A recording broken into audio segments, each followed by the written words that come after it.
اس کا یہ لبیک کہنا، لبیک کے معنی ہے لبیک، حاضر ہوں پروردگار تیری خدمت میں، تیرے دربار میں حاضر ہوں، اللہم لبیک، اے اللہ میں تیرے پاس حاضر ہوں، لبیک اللہم لبیک۔ اس طرح سے بندہ اپنی حاضری کی گوہار لگاتا ہے، رب کے دربار میں فریاد لگاتا ہے، بندہ حلال آمدنی سے، پاکیزہ کمائی سے حج کو نکلتا ہے۔ رسول پاک علیہ الصلوۃ والسلام نے ارشاد فرمایا، فرش پر بندہ لبیک کہے، عرش والا خدا اس بندے کا جواب دیتا ہے، ارشاد فرماتا ہے لبیک و سعدیک، اور میرے بندے تیری حاضری ہمیں پسند ہے، تیرا آنا ہمارے تیرے لیے مبارک ہے، لبیک و سعدیک۔ آپ ہی اندازہ لگائیں ہم کتنے گنہگار بندے ہیں، کتنے نافرمان ہیں، قدم قدم پر اللہ کے حکموں کو توڑنے والے بندے مومن اپنے حلال کمائی کا جذبہ رکھتا ہے، محنت کی کمائی سے وہ کماتا ہے، حرام سے بچتا ہے، سود سے بچتا ہے، رشوت سے بچتا ہے، دھوکہ دے کر کمانے سے بچتا ہے، جھوٹ بول کر کمانے سے بچتا ہے، اس طرح سے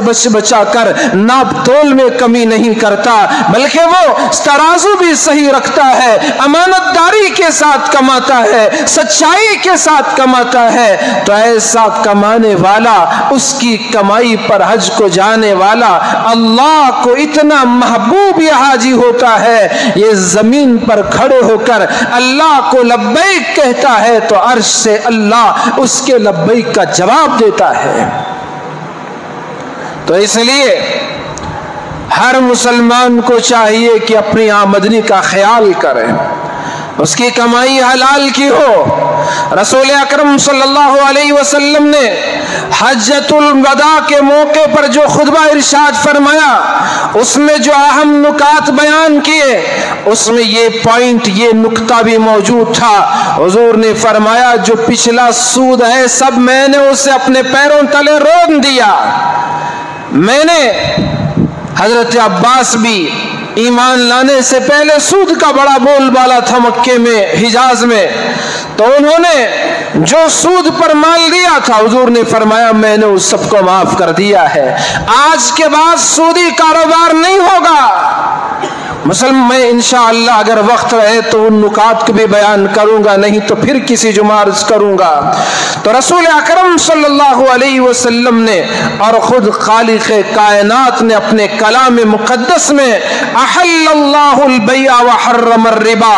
تجارت تمہارے لیے اللہ نے حلال کر دیا ہے، تم کاروبار کرو، کپڑے کا کرو، لوہے کا کرو، لکڑی کا کرو، زمینات کا کرو، جو بھی کاروبار کرو اللہ نے تمہیں حلال کیا ہے، خوب کماؤ امانت داری کے ساتھ، سچائی کے ساتھ۔ اگر امانت داری اور سچائی کے ساتھ کماؤ گے تمہارا حشر نبیوں کے ساتھ ہوگا، صدیقین کے ساتھ ہوگا، نیکوکاروں کے ساتھ ہوگا۔ بندہ اپنا پیٹ بھرنے کے لیے کماتا ہے، اپنی اولاد کا پیٹ بھرنے کے لیے کماتا ہے، خود لباس پہن کر زینت اختیار کرنے کے لیے کماتا ہے، اپنا گھر بنانے کے لیے کماتا ہے، لیکن اس کا حشر اور اس کا ساتھ تو انبیاء و صدیقین و نیکوکاروں کے ساتھ ہوگا۔ کمائی اپنے لیے کرتا ہے، سچائی امانت داری ہو تو اس کے لیے اللہ کی طرف سے اتنا بڑا انعام ہوتا ہے۔ تو اس طرح کمانے والا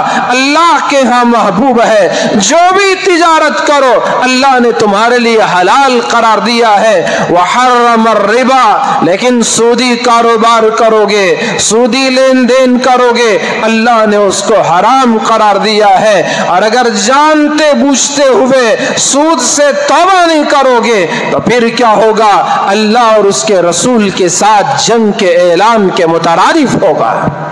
کون ہے جو خدا کے ساتھ جنگ کا اعلان کرنے کی ہمت کرے؟ کون ہے جو پیغمبر کے ساتھ جنگ کرنے کی طاقت و جرت کر سکے؟ جو بھی اس کے مقابلے میں آئے سب برباد ہو گئے، تباہ ہو گئے، ہلاک کر دیے گئے۔ کبھی کسی آندھی نے ہلاک کر دیا، کسی قوم کو کسی چیخ نے ہلاک کر دیا، کسی قوم کو زمین نے پھٹ کر نکل لیا، کسی قوم پر آسمان سے پتھروں کی بارش کے ذریعے سے تباہی آئی،